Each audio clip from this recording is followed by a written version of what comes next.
And boom, according to that, I am live. Welcome. My name's Hiko Simon. This is Tokyo Tonight. It's great to have you here. I've just realized I've got to do one quick thing before I kick off. By that, we have topics. It's interesting. It's been an interesting week. I make a rule about not talking about American politics, but to the extent it impacts Japan and just that, the debate which I was watching during our morning in Japan, I was watching the Biden Trump thing, and yeah, that was a thing to watch. I was kind of, joking that I was going to watch it like it was a Formula, in the way that people who watch Formula One watch it secretly, hoping to see a crash every now and then. I didn't think it was going to be like a monster truck rally. Um, yeah, I mean, I was kind of joking at first that the Tokyo gubernatorial election, which is happening next week, which has all these trolls and joke candidates and all those sorts of things. It's got like the Joker. It's got these sort of parties putting up ads for for prostitutes and stuff all over the billboards all over. There's all sorts of stuff happening, and yet and I was joking that Americans should look at Tokyo's going to save democracy, but now I really think it probably is.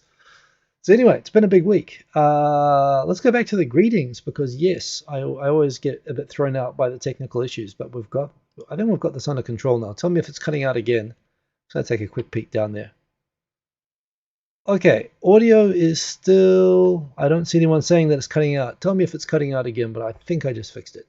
We've got Ra's al Ghul. Good to have you back in here, Ra's al Ghul. It's kind of funny. I'm not that big a Batman person, so it's kind of funny. I always recognize the name, but I didn't actually get the Bane reference with that. Anyway, but yeah, good to have you in here. So yes, thank you for the warning on all that stuff. Who else is in the chat? Say hello if you haven't said hello yet. It's always nice to see people. We've got Believe in Yourself in here. Great to see you. Also, do remember to leave a like. I do appreciate that. And since I've gone to the trouble of having features already on the show, there we go. We've got Maddie. Good to have you in here, Maddie. Long time no see. And boom, boom, boom, boom, boom. I think we're caught up, so I am just going to dive into the topics. I'm talking non-stop, partly because I talk non-stop and partly to make sure that as an audio check. But I feel like we're good. So, okay, it was the Bluetooth, which is annoying, but okay, that's a thing. We live and learn. So topics. We've of course got Tokyo Tonight coming up. Someone that I forgot to actually mention the other week. But yes, I did change my headphones for this. The reason that I changed it was that while the other headphones that I normally wear when DJing or recording are proper recording studio headphones and they're wonderful, they've got like the old telephone cord, the old curly wire on them. And the thing is, for the sub channel, when I'm listening to the track that I'm mixing in, I can't play on big speakers. I can't, in an apartment late at night and wake everybody up. So this is my room speakers. This is what you guys hear. And this is the mixing in. This is what I listen to for the next track that's coming in to get it set up.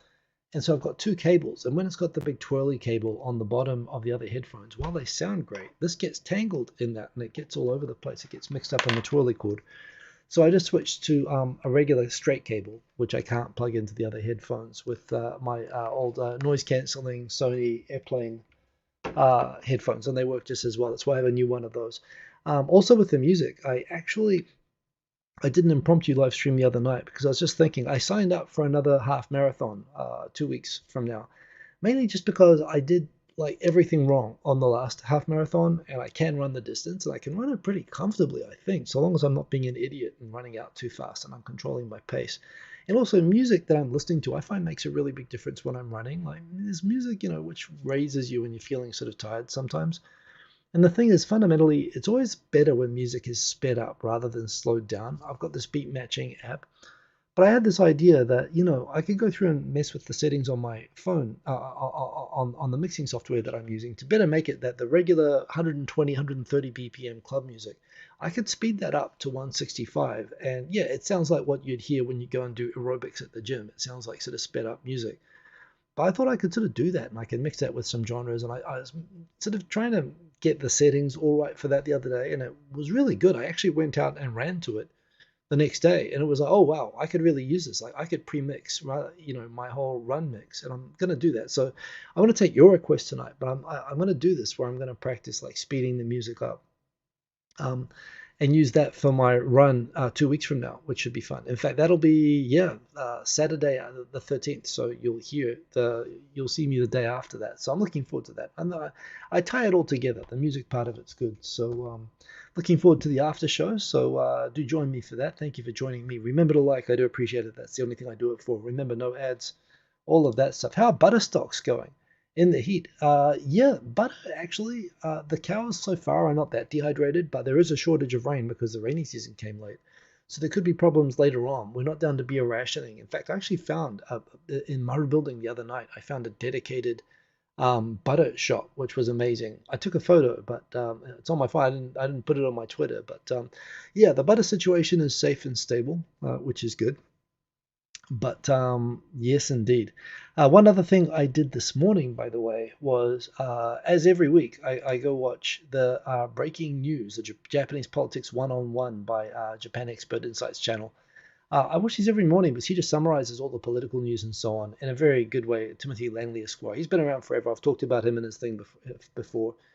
And yeah, today was good. I listened to it after the fact, not normally while it's live, and I listened to it sped up. But there was one really, really good comment that I really liked today, which was someone was asking about over tourism and was pointing out that, you go to Karuizawa in Nagano or you go to the beach in Shimoda and Shizuoka. There, Japan has so many great tourist destinations, yet you go there and there are like no foreign tourists. All the foreign tourists are kind of crammed into Kyoto, Asakusa, all the same places. And it's yet, while Japan has this massive over tourism problem, a lot of tourist places in Japan that are great to go see are empty of tourists, actually. And apparently, this is Maya, the one on the left. It's her thing. And she sort of said she advises local governments and central government on this. And she sort of said, everyone's making a big deal that Japan, yes, has currently every month for the last few months has had more than 3 million tourists every month. So right now, around 40 million tourists a year, which is mind boggling. But worse than that, they're all going to the exact same places. And the government isn't really trying or isn't doing a very good job of trying to spread those tourists out all through the country so that everywhere sort of gets the benefits. And because all these 40 million tourists are going to the same couple of places, they're turning those places into hellholes that the locals hate the tourists coming and is giving a bad rep for all the tourists that are coming. And the tourists are coming here and it's like, Tokyo's too crowded or whatever, Kyoto's too crowded. And yet Japan has all these awesome tourist places to go see that are not getting any of the tourism or the benefits from it. So she said that, Japan doesn't really actually have an over-tourism problem. Japan has a problem of it's incompetent at managing tourism. Or she didn't say it was incompetent. Those are my words. She said Japan has a tourism management problem, which is a very diplomatic way of just saying that, yeah, they do not manage. And I thought that was a really excellent way of putting it. The idea that as soon as Japan gets too many tourists, yeah, the government for years has been trying to attract tourists, and yet now that they're here, and they have done a lot, I must admit, the English signposting and information, they have made Japan a lot more accessible. But the idea of like making sure that people get the full benefit and they get all the different, everyone's being pushed around the same sort of route, and that's a huge waste both for the tourists and Japan. So I thought that was a really cool insight. Great to see got more people rocking into the chat. We've got Go Sony, by the way, by Yoni. Yeah, they're good headphones. They're the old unpronounceable name, the WMX000. I think these are threes. They're up to like a 5 series now, but they're good headphones. But yeah, they're not really proper DJ headphones, but they work for this purpose. Steve Miller, wow, greetings and salutations. The voice of America himself. Excellent to have you in here. 70s and 80s music. I'm probably missing the reference there, but yes.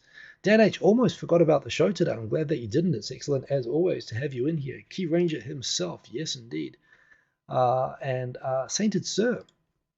Sainted Sir, I had a little exchange. Sainted Sir has been following Gaijin Mummy's Twitter channel, which is one of the small handful of Twitter accounts that I have bookmarked on a list that I make sure I never miss.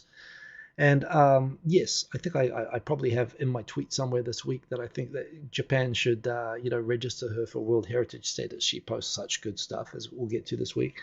Sainted Sir, I appreciated the call out of would love to see Gaijin Mummy on 2.5 Voyages, as would I. But I've noticed from following her that she does protect her privacy. And, she's raising young kids and women on the internet experience things very differently. So I would never push that sort of thing. If I saw that she was sort of out there live streaming, I wouldn't hesitate to invite her. But I sort of see that she's always very careful to cover her face, and she's sensible how she goes about things, which makes me respect her even more. So We Thanks for your message, Sainted Sir. As a result, we actually ended up DMing a little bit, which I've never done with her before. I've never talked directly to her. I sort of said, "Yeah, I get it that you're probably," and she confirmed that, yeah, she's not in a situation right now where she can go public, but she said, that will change in time, and when it does, she'd love to talk. So actually, Sainted Sir, you prompted a conversation that I had with her, which opened the possibility. I think we are a little bit of a well, certainly I'm an admiration society, and I get this. There's a little bit of a mutual admiration society, so I think it's a possible thing. It won't happen soon, but it will happen. So that was a good thing. So thank you for that, Sainted Sir. I appreciated you nudging me forward into that conversation. Actually, with that, it's great to see what a great community we have here. Yes, we do indeed. Honestly, yes, I don't think there are many. I mean, of course, I know you all. This is like Cheers. You come in here, everybody knows each other. It's awesome, and this is why one of the many reasons I come back and do this every week. Anyone Swordfish, a handle I don't recognize. Nice to see. And a question for me: as Japan is experiencing more and more foreign residents, do you think Japan is learning from the mistakes of other countries and implementing better integration policies? Wow, that's a big question. Certainly, I've worked in policy consulting for Japan. So one thing that Japan does, I've talked a lot about immigration policy, and uh, one thing I like about Japan and the way that it's doing immigration is it doesn't really. Japan, when you look at elections in most other countries, although you could say politics is becoming increasingly sort of popularity, populist, sort of personality driven and less about policy. I think overseas there are still things where there are policy debates, misinformed policy debates that sort of dictate everything.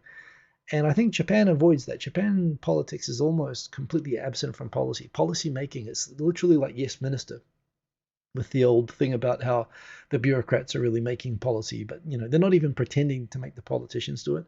And in cases like immigration, where people often it's easy votes to pander to anti-immigration, and it's hard to sell pro-immigration in any country.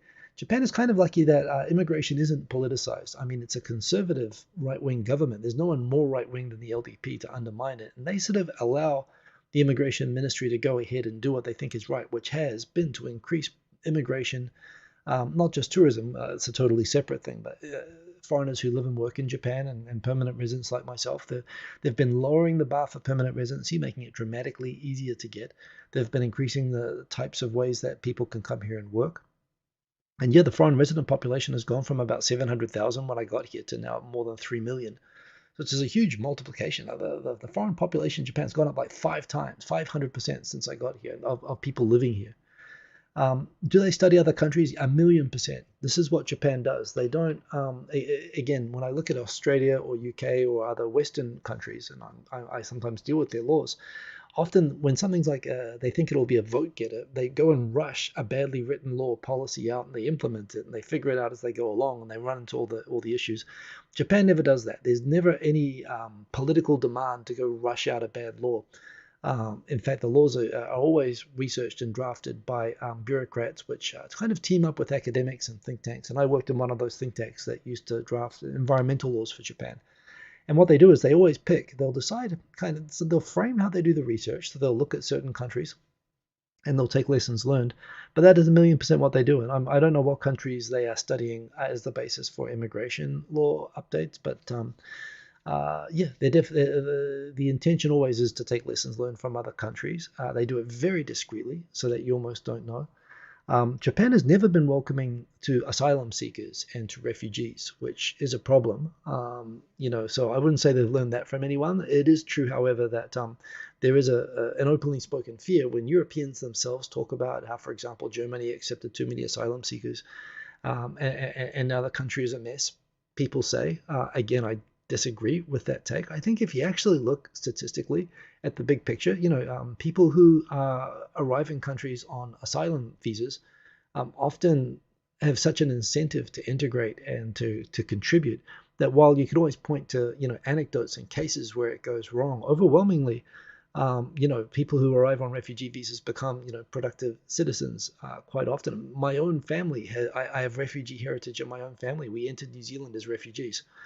So, On that, I think Japan is wrong, and they haven't learned that from anyone. But they are not liberalizing because they look at the sort of scare politics, and it's not just the perception that immigration's gone wrong in Europe, so much as or particularly on asylum seeking, openness has gone wrong, so much as the fear of it becoming political, in which case then they'll lose control over the policy. So they want to avoid the policies becoming political. In terms of like integration into society, I don't know that Japan is still necessarily very good at integrating people. The support, for example, the number of kids to foreign parents who are not attending schools is terrible, and there's no facilities for helping those kids catch up. Like there's no like in America or Canada or New Zealand, you'll have this within most schools we'll have like ESL language, like extra English language learning for non-English speakers who are trying to adapt to living in those countries. Japan doesn't have programs like that, and a lot of kids like drop out.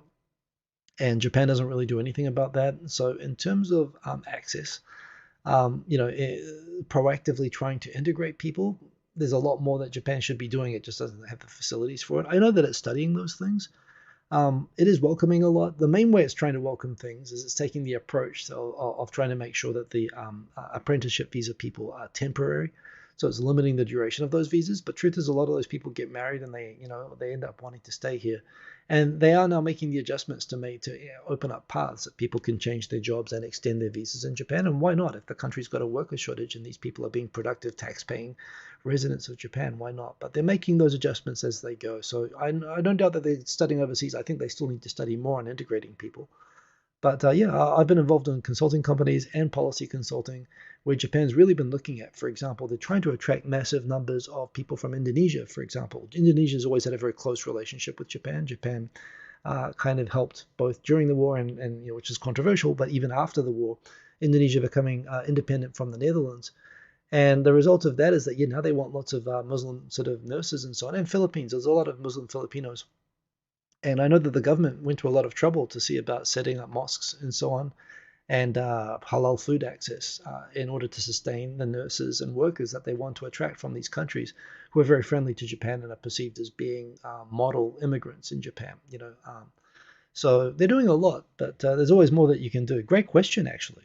Sorry, I talked for way too long about that, but it's a good topic, so thank you for it, anyone swordfish. I'm going to quickly catch up. Hope that they didn't learn from Italy. I mean, everyone kind of talks down how their countries are doing, but yeah. Michael Pickett, good to see you. You want to put on your academic philosopher conceptual analyst hat. If a politician talks about immigration as politicians do take about, isn't that politicizing it? Well, this is the point.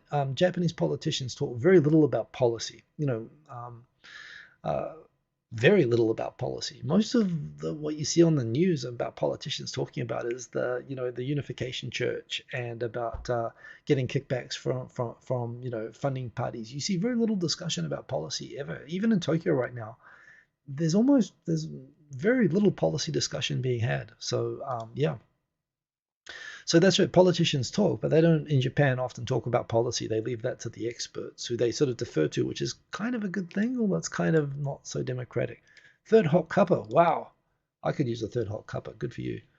I'm going to keep going on the stories. Wow, we are half an hour in and we are not making progress on the topics, but the topics you're asking for are good, so I'm fine with that. It's kind of funny. So as an example, politics. We have Renho, the liberal firebrand of the Japanese opposition, running for governor against conservative Yuriko Koike. And, she's tried to come up with some big election issues, like saying, I'm going to make the central focus of this campaign on pausing development of the Gainen project, of the Gaien-mai redevelopment project. And Koike said, well, I've already paused it, so then you've got nothing to talk about. Which, again, they're a little bit catty and so on, but it showed Renho being stupid and Koike being a bit catty. And then we have, apparently today, so Renho's just coming up with of all the political issues you've got, that you could be talking about for Tokyo. Like, for example, Tokyo, so it loses so much tax revenue because of the way that the government takes money out of Tokyo and sends it out to the regions all the time. And so many things like that I sort of care about. But Renho's saying that all these flights, there is a thing at the moment that in the middle of the day every day, they recently created for the increased number of flights full of tourists going into Haneda Airport. They created a whole new terminal at Haneda with these extra flights. They make it so that from, I think, the afternoon, that those flights fly on a flight path that comes from sort of Ikebukuro around Shinjuku down into Haneda, which is wonderful. If you're flying in the plane, you get the spectacular view of Tokyo when you fly in. Also, I work in a building that basically the planes like are flying right in front of my floor, which I kind of like. It's kind of exciting. But of course, the thing is, I don't live under the flight path. So I get to go home and it doesn't bother me. But people who live under the flight path are complaining about the noise and the danger of having so many planes like flying over the city where they used to fly over Tokyo Bay. And so Renho just came up with the idea again. This is her political proposal. When I'm governor of Tokyo, we're going to make all the planes fly over Chiba. And the Chiba governor said, we've got enough planes flying over us already. You know, it's not fair for Tokyo to impose the extra danger on us. That's a policy debate in Japan. So, you know, it's kind of like, really, is this all that there is? Oh, yeah. I threw it out immediately, but there was an English language China daily newspaper today. I hope that doesn't indicate, wow, I didn't realize there's a bit of foot porn in that as well. Yeah, apparently, my take on this is that China is looking at how democracy is going in America and Tokyo and thinking, hey, if you're in the market for another system, everything's going absolutely great in China right now. So there's literally a PRC China propaganda newspaper in English sitting in my I don't know. Is this like I suppose if you're trying to sell the Chinese authoritarian system right now might be the perfect. Things are bad, but I don't think they're quite at a hey, let's just become China or let them take us over level. Needs to get a little bit worse, and I don't even want to imagine what worse than it currently is looks like. But I found that was kind of interesting. It was literally like a brochure of like how wonderful everything in China is. I'm sure it's like you know, the China Daily. Everything is fine. There is no news. Go back to about your business. Is pretty much how it was phrased.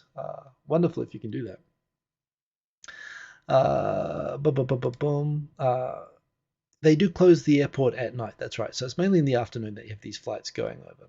And yes, I did throw it out immediately. Michael Pickett, you worked in the flight path of Itami Airport in Osaka. You had to stop giving a lecture every 20 minutes as the planes could go by. I mean, I work in a building. I guess the windows in my building are soundproofed. And people are talking about, yes, people who work at night, they have to sleep during the day. It wakes up. It's not so bad that you'd have to stop a lecture. That said, I used to live in army camps. In New Zealand, we used to have these Skyhawk jets, which we don't have. We don't have any fighter jets anymore, but we were flying these Vietnam War surplus A4 jets when I was a kid, and they would like fly low over my school. And it was literally like you see in the movies sometimes with these jets going over, you could hear the rumble coming and the windows shaking and stuff, and the teacher just have to pause and it would just explode over the school. And we'd get that a few times a day. That was kind of normal. Again, I thought it was kind of cool myself, although it wouldn't be cool if that was an airliner, I guess. Um, yeah, last takeoff is like 8 p.m. So there you go. Which yes, again, there's a big thing about the airports in Tokyo that there is a third major airport in Tokyo at Yokota Air Base, which is owned by Tokyo Prefecture, but it was sort of taken over at the end of World War II and given to the Americans. The Americans use it as an air force base. And a lot of governors have made the point if they converted that into another airport, they could take a lot of the strain off the other airports and get even more tourists in. It'd be a lot more convenient. But yeah, apparently that's not going to happen. This is not my thread, so let's come back. Wow, I am like 4 stories in. Gonna have to speed it up. So let's do that. The head of Microsoft's AI boss thinks it's perfectly okay to steal content if it's on the open web. So you've seen all the AI discussions lately. So basically, I mean, YouTube is on the open web, music is on the open web, software, Microsoft software is on the open web, and he says, here, if it's on the internet, it's okay for us to use it. Yeah, statements not run past legal. if I found out someone at a company that I worked at said something like that as the in-house lawyer, yeah, I would be like, I mean, this is basically a confession. So not a good look for Microsoft to be saying that. It is sort of the attitude, but we've talked at length in the videos, including the one with Hope the other day, why that is not true. And probably saying it like that is just inviting an investigation, frankly. it's funny again. I mean, every year. So you talk about in Japan, politics is whether the planes should fly over in the afternoon or if they should go over Chiba. Whereas in places like Australia and America, it's like, even the existence of climate change. I mean, you talk about the opposite extreme of things that you wish weren't political are becoming political. Like the idea that that solar and wind energy is good and climate change is a problem that needs to be addressed. Even that is becoming like politicized in places like Australia and America. And it's kind of creating this thing where you get a lot of environmentalists who are worried about the animal wildlife impacts and the conservation impacts of wind power developments and solar developments, who are siding with kind of conservative politicians who are like anti anything, woke energy, thinking, that energy should be either male or female and be powered by coal. And they're teaming up together to oppose literally not in my backyard is a NIMBYism. And to me, as someone who's like, this is the most important policy issue on the planet, it's crazy to me that this is that bipartisan consensus in favor of renewable power is ending. It's insane to me. Um, Flying. Speaking of airports, another Boeing plane having mechanical problems causing a delay. However, I mean, while this would piss me off if mechanical problems with my flight were keeping me delayed for weeks and I had to stay in an airport hotel, that would annoy me. But these two get to stay on the ISS, and as far as I can tell, they don't actually have any work up there. They just get to eat like astronaut food and check out the view. So it's kind of cool. But at the same time, my take is that Boeing looks like the poster child of late stage capitalism. So many companies. Australia had this with Qantas. Boeing definitely has this, that they do these mergers where they get these bosses from sort of budget airlines, or I think it was McDonnell Douglas when they took over the more successful Boeing, and they started prioritizing, do everything as cheap as possible, maximize short term profit and shareholder return, make all the bolts plastic to save money, stuff whatever they were doing. And all of a sudden, these planes, which were like famously well engineered, are now like have doors falling off them in the sky. And they used to make Boeing made the space shuttle, I believe, or they're one of the contractors anyway. They made all of these sort of rockets that I mean, okay, yes, a couple of space shuttles exploded, so I guess they were no one bats 100, but they had a pretty good reputation as being the go-to for aeronautical engineering. And their brand is in the crapper, with all these people talking about all the sort of lack of quality checks. And it turns out this Boeing capsule that's supposed to be competing with that it was actually favored by NASA against SpaceX has like all these faulty thrusters and 5 helium leaks and stuff like that. And they say that yes, they're just taking advantage of the time up in space to try to sort through all the problems, and it is safe, and they will be returning in it. But yeah, their brand is just so bad at the moment. I mean, it's literally getting to the point where people are going flying and they're like, yeah, just make sure that there is an Airbus to fly on or something like that, as if you can choose. But there we go. Yeah, yeah, dead age. That's what a lot of the comments responding are saying. Yeah. Um, Sound pollution, Hiko. Yes, sound pollution is definitely a thing. 2 stations away from the campus. So yeah, no, I'm not doubting that you had that. What I said is, while we have planes over flying us in Tokyo, it's not quite at that level where we are. And I'm in a building with good soundproofing. I don't doubt that you had that, and I've experienced that myself. Like I say, we used to have fighter jets landing low over my school all the time in New Zealand. So absolutely. Squirrel alerts, says Sainted Sir. I think you're right, but I don't know. I'm finding this interesting. Dan H., from your understanding, there has been a huge amount of wealthy Chinese fleeing China for Japan so that they can get their money out of the country. So don't know how it's trying to apply for them.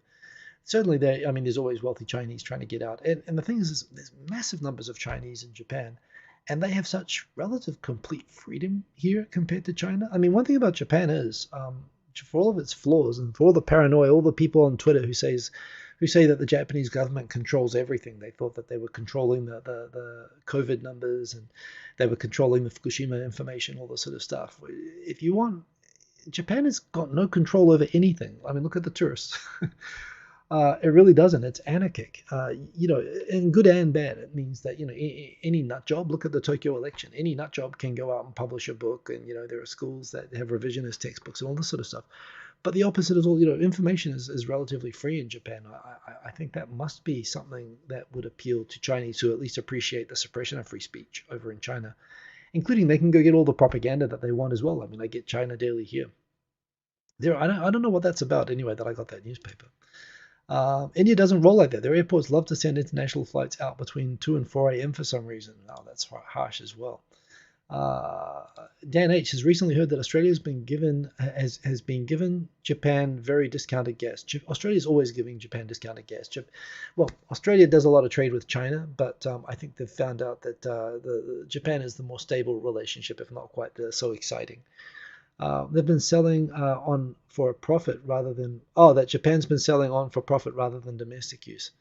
I think Japan is trying to figure out how to I don't know about that, but that kind of does make sense in the sense that Japan is obviously an energy poor country, and so the idea that it tries to ensure an oversupply, that it has a buffer, and why not that it would oversell surplus or on sell surplus.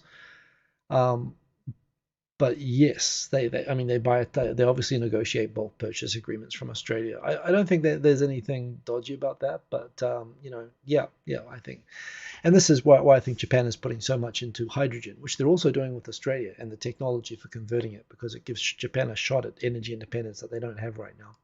Good old Qantas indeed. I mean, I don't have to tell Australians about Qantas, but very much the same thing. You had a perfectly good enough airline that decided to maximize capitalism, and I'm as pro-capitalism as anybody, but I must admit there are many aspects when I go to America that I sort of see, yeah, maybe anarchic capitalism isn't working.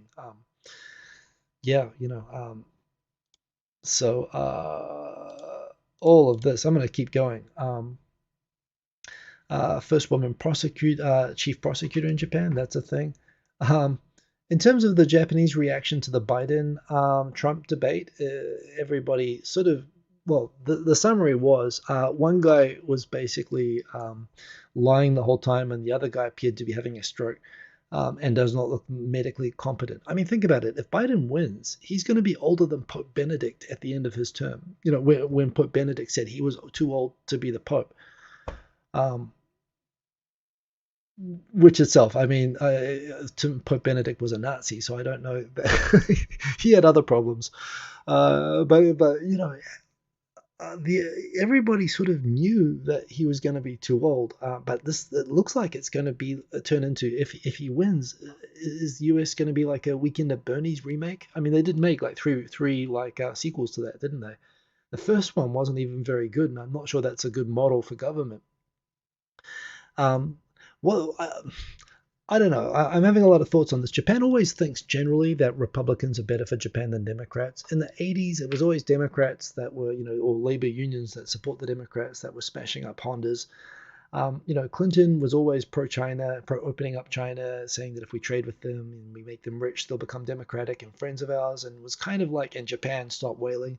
So Japan always felt like he was favoring China over Japan, and Obama treated Xi better than Abe did when he went over there.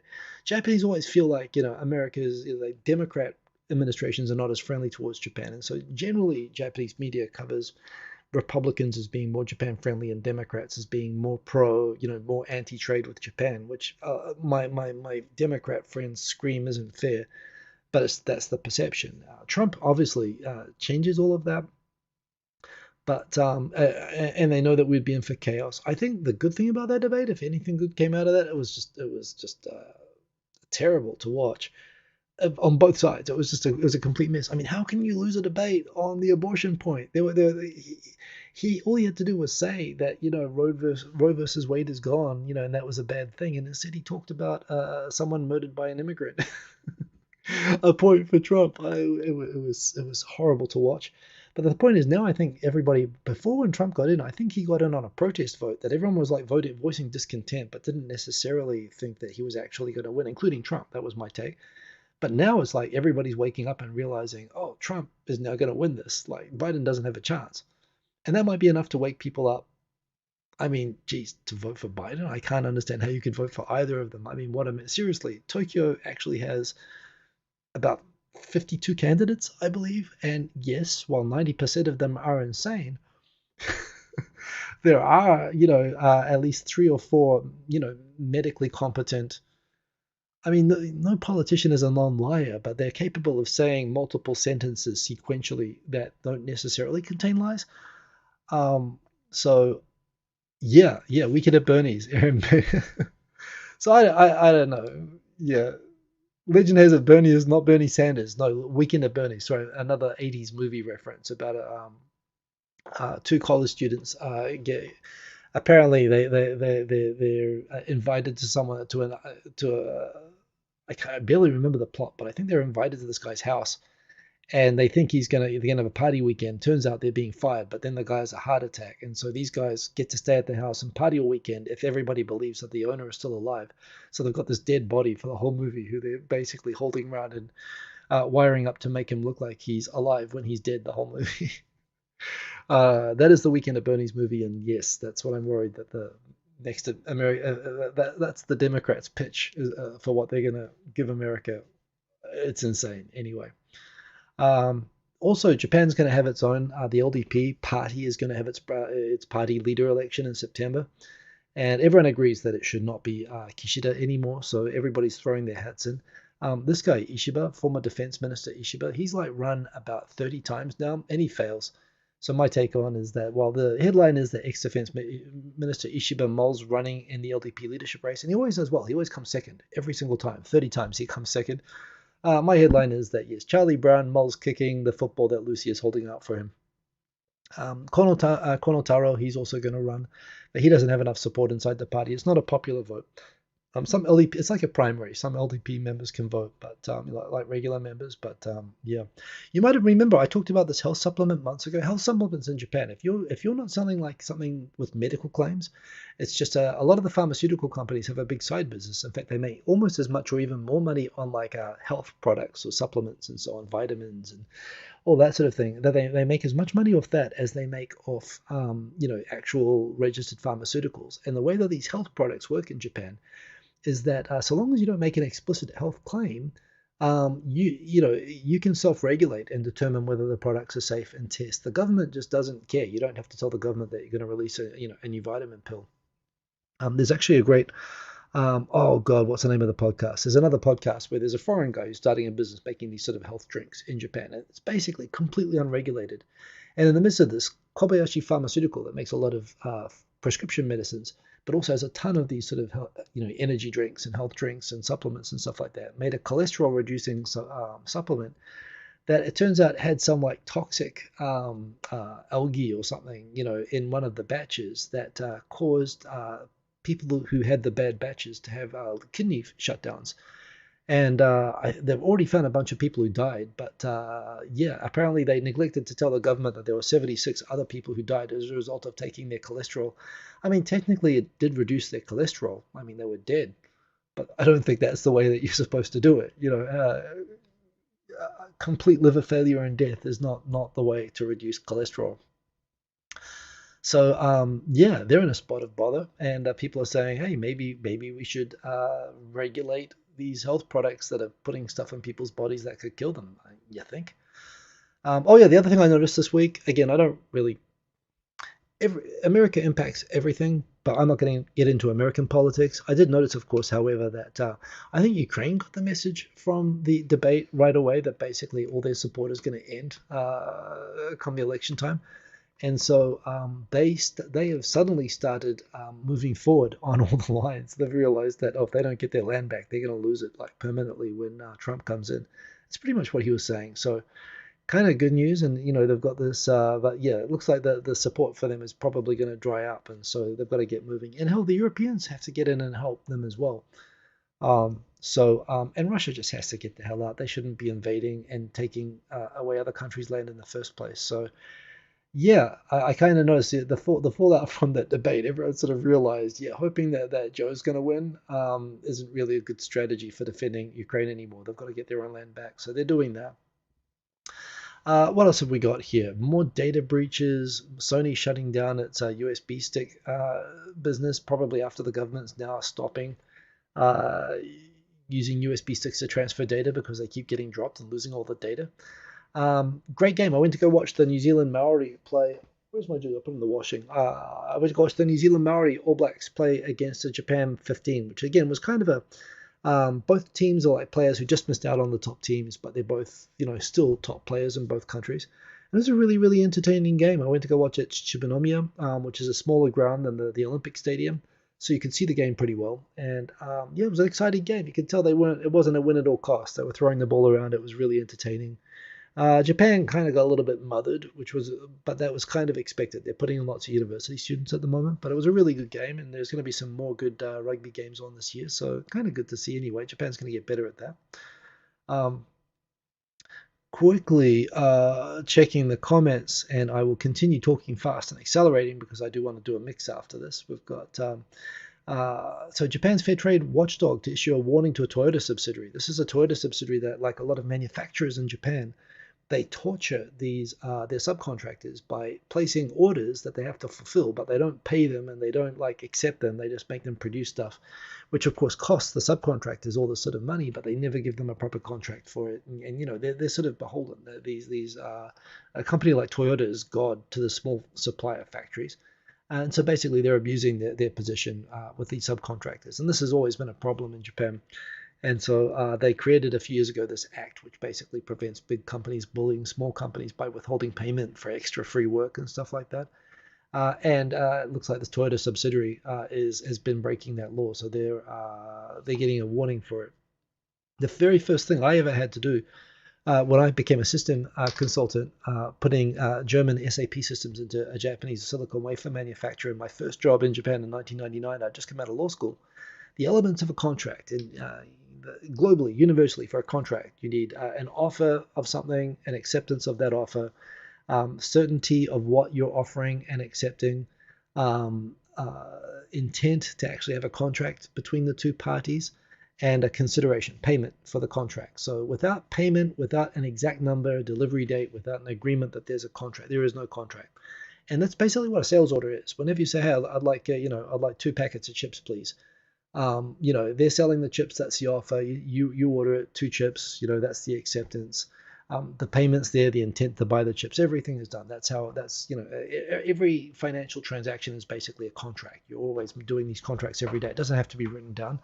In Japan, however, so all these IT systems that you do are designed to, simulate an order, like a regular order, like buying 2 packs of chips. However, in Japan, because they have this systematic sort of bullying of small companies, they have this thing called a Naiji, which is an order which doesn't have an exact amount, doesn't have a delivery date, doesn't have a promise to pay. It's just basically a note from somebody, make all this stuff or you die, and you do it. I was working for a silicon wafer factory that had all these suppliers that basically they would have this flexible chain that if there were fewer customer orders that would come in, they would tell the suppliers, no, we're not going to pay for or take all the things that you're ready for us yet. So they've got this flexibility up and down the chain. But the point is, you couldn't put something into the system that didn't have all of these terms certain. And I was told, figure out how to make SAP work with the Naiji, which is basically something between an extortion threat or an abusive bullying. It doesn't exist in SAP. We had to program an add-on program to make it work because that's Japanese economics, and that's why there's a law preventing that stuff now. So there we go. Quickly racing through. What else we got? I promised talking about exploding fans. Okay, so we've got exploding fans, cheap yen. We've talked about democracy is fine. Wow, there isn't even a lot of that going on. So there's the rugby. Here's Koike, Japanese democracy. She is the most credible politician, doing a PR thing with a pro wrestling group on a train where she beat that pro wrestler down on the train, although his hands are being held behind his back. So I don't know how ethical that is. Here's Renho walking around. But here we go. Renho, the far left party, sponsored by the communists and the Democrats in Japan. And he's a former Japanese military kind of right-wing extremist, honestly. Checkered history anyway, very far right, but mainstream, not a crazy, but very far right. But yeah, they're very nice to each other. They bump into each other in the street. That's me at the rugby. That's me going out for a run. Yeah, the 52 people all get mandatory 10 minutes free airtime on NHK. You just pay $30,000. And you get to register as a candidate, which 52 people have done. And a lot of people are doing it just to sort of promote themselves. So this woman just came on, took off her top, showing her cleavage above her sort of name there, and said, basically just flirted with the camera for 10 minutes. And there are even crazier things than this. There's the Joker character just sort of laughed hysterically and diabolically and sat on top of the desk and rolled around for 10 minutes. And of course, you have to have the Japanese Sign Language interpreter behind translating everything because it's a public message, and it's the law that they have to provide this time. You literally have the anti-NHK party letting them go for 10 minutes. That NHK sucks, and they have to translate it. Some people talking about, I believe, Gaijin Mami put out that how have you hugged a JSL interpreter today? They literally have to interpret for all the crazies.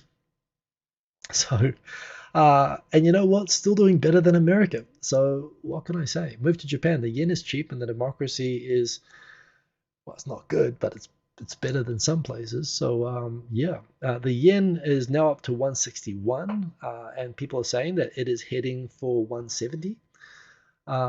So the yen is cheap and it's getting cheaper. It's now at record cheap levels again. If you're coming from America anyway, some countries, of course, also have their currency declining, but the American dollar is just insane. I can't afford to go to America. It's just by the Big Mac index, by the price of things. The dollar should still be 110. Everything in Japan is like on a 50% sale at the moment. So yeah, that's all of that. It is raining. We are tsuyuing. Japanese currency is basically makes us like Argentina without all the supermodel looking people and cheap steak. Um, yeah, this is kind of a good one. Shimane Prefectural Police are now passing laws, not even passing laws, they're just giving permission to public workers like firefighters and police to visit supermarkets and purchase drinks on the job. There's this thing that there'll be like a fire where you'll have guys who have like been into fire and rescued people and are dehydrated and have smoke inhalation. They go up to a vending machine to buy a thing of water to drink, and some old person watching on the sidelines will complain to the police department that a public employee was purchasing personal goods while on the job, and the mayor or whatever will come out and apologize for the misconduct by the firefighter. It's literally insane. So they're not allowed to wear sunglasses. They're not allowed to buy drinks, or they're not allowed to go into shops or anything like that. So the idea of police on the job sitting in a donut shop it cannot happen in Japan. But even like when they're dehydrated, or even when it's for safety. And in fact, I think there's a thing, if I show this, the sunglasses serve a safety purpose. Like they can be in blinding sunlight riding around on, during the day, and they're not allowed to wear sunglasses under these sort of rules. And if they do, citizens complain and they get in trouble. The fact that people would complain about this sort of thing in the first place is a problem, but this is Japan. Rules matter, so they're changing this. And like I said, it's ridiculous that exists in the first place. Speaking of rules, if you're the sort of person that likes to tweet or watch Tokyo Tonight while riding around on a bicycle, like this person's probably doing, don't, please. But they are going to start enforcing mandatory traffic school classes if you get ticketed multiple times within 3 years. It's kind of a low thing. I had to go to traffic school because I didn't renew my driver's license in time the first time I renewed my license. It just feels like the Breakfast Club. It's like detention. You have to sit and watch a video on road rules for like 2 hours. It was kind of an experience actually, but I think more than that, the problem is that you'll just get run over, and again, I feel like I'm being a bit morbid on this episode, but yeah, you're just gonna die if you do that. So that's a better reason. Oh yeah, and finally, if you see people wearing these, and you see these everywhere in Japan right now, these lithium battery personal fans, people carry them around. Very popular with the Harajuku girls and everything. But apparently there's this thing, you look at this example, here is a guy walking around in the sun, the police showing the risk. If you drop it, it can puncture the lithium battery that's inside these things, and these things get hot out in the sun. You pull it out when it's hot. So when you drop it, apparently that can damage the battery, which can in time lead to that lithium battery turning into the equivalent of a suicide vest. If you see people wearing these dangling around the neck, which you see all the time, this is apparently what can happen to those fans after you drop them. They are very popular, but I must admit, I see that, and I think just get an old-fashioned fan that will not explode. But that is a thing.